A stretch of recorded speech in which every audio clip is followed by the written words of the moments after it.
Travel বুক বিডির পক্ষ থেকে আপনাদের সবাইকে জানাচ্ছি নতুন বছরের শুভেচ্ছা।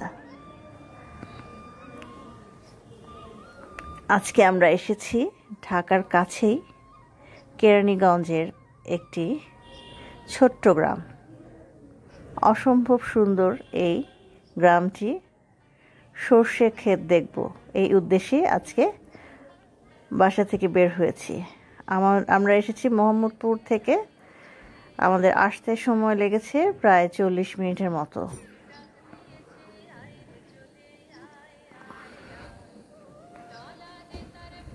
অসম্ভব সুন্দর লাগে আমার কাছে এই সর্ষে ফুল।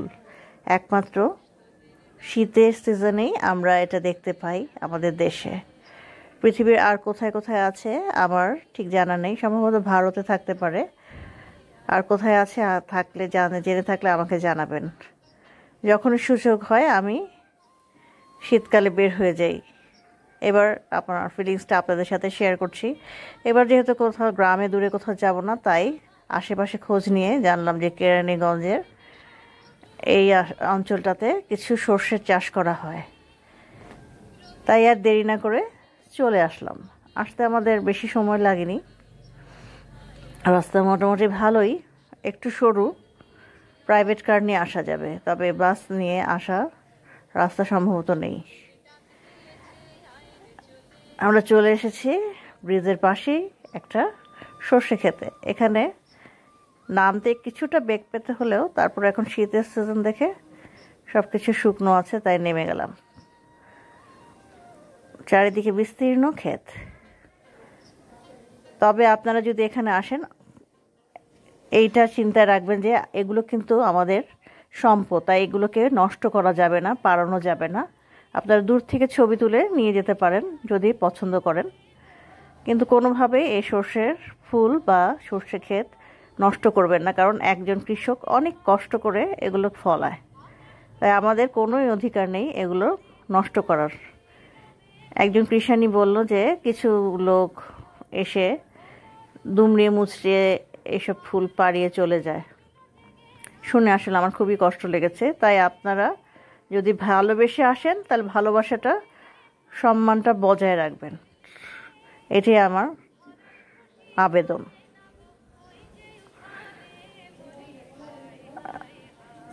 বিশ্বের অন্যান্য দেশ হলে এটা থেকে কিন্তু প্রচুর পরিমাণে ইনকাম করত। এটা একটা পর্যটন কেন্দ্রে পরিণত হতে পারত, হয়তো ভবিষ্যতে হবে এদেশে। কারণ আমরা কোনো কিছুতে ফ্রি পেয়ে অভ্যস্ত না, ফ্রি জিনিসের আমরা মূল্য দিতে জানি না।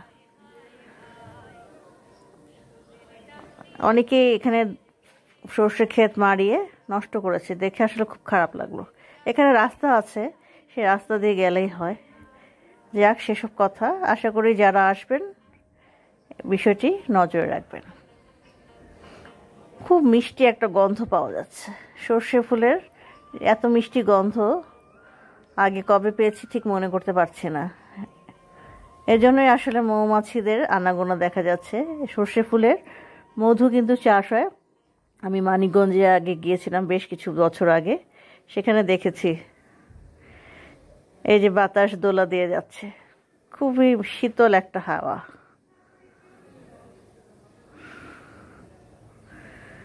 ঢাকার কাছে এত সুন্দর একটা জায়গা আসলে না দেখলে, না জানলে বোঝাটা কঠিন।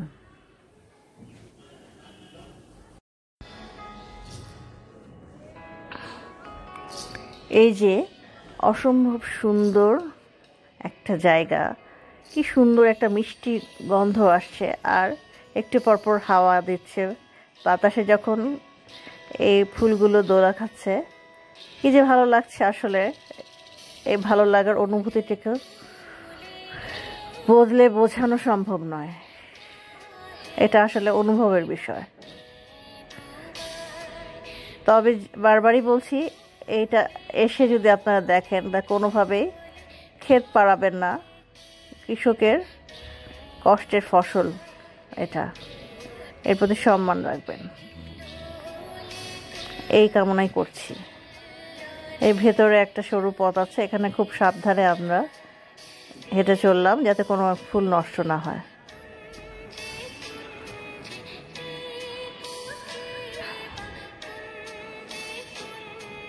শীতের সকালে এরকম একটা মিষ্টি খোলা জায়গায় সর্ষে ক্ষেতের মাঝে কি যে ভালো লাগছে, আসলে আল্লাহর কাছে হাজার শুকরিয়া।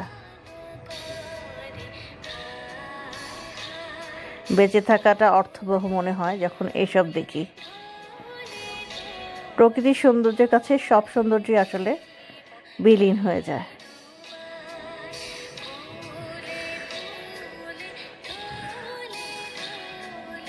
ছোটবেলা থেকে এই সর্ষে ক্ষেতের প্রতি আমার দুর্বলতা আছে, তাই সুযোগ পেলেই সময় পেলেই বের হয়ে যায়। প্রতি শীতে হয়তো আসা হয় না, এবার মনটা বেশি চেয়েছে। হয়তো লকডাউনে বন্দি থাকার কারণে সুযোগ পেলে প্রকৃতির কাছে ঘুরে গেছি, কারণ চাইলেই সব জায়গায় এখন যাওয়া যায় না। তাই খোলামেলা পরিবেশ সুযোগ পেলেই চলে গিয়েছি। আমার সাথে আপনারা একটু দেখে নিন। আসলে ক্যামেরাতে এত ভালো করে দৃশ্যটা ধারণ করা সম্ভব নয়, তারপর যতটুকু সম্ভব আমি চেষ্টা করেছি। এর আগে আমরা গিয়েছিলাম সাভারের হেমায়েতপুরে, সর্ষে ফুল আছে শুনে দেখতে গেলাম, একটু লং ড্রাইভ হয়ে গেল, কিন্তু সেখানে তেমন বেশি বড় ক্ষেত ছিল না। এই যে ব্রিজের পাশে ছিল কিছু, আরও ভিতরের দিকে হয়তো বা আছে, কিন্তু সময় সুযোগ না থাকায় আর বিকাল হয়ে গেছিল, সেখান থেকে আমরা এতটুকু দেখে ফিরে এসেছি।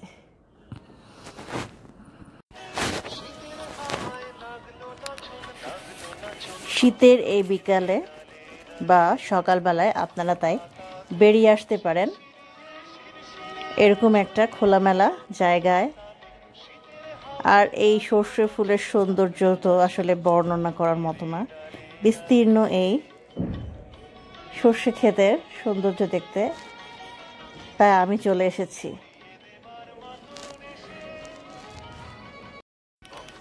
তাই এপিসোডটা যদি ভালো লেগে থাকে আমার চ্যানেলটি সাবস্ক্রাইব করবেন, লাইক অ্যান্ড শেয়ার করবেন আপনার ফ্রেন্ডস ফ্যামিলির সাথে, আর ট্রাভেল বুক বিডির সাথেই থাকবেন। তাহলে এরকম নতুন নতুন প্লেস দেখতে পারবেন। সকলকে অনেক শুভেচ্ছা জানিয়ে আজকের মতো আমি এখানেই বিদায় নিচ্ছি।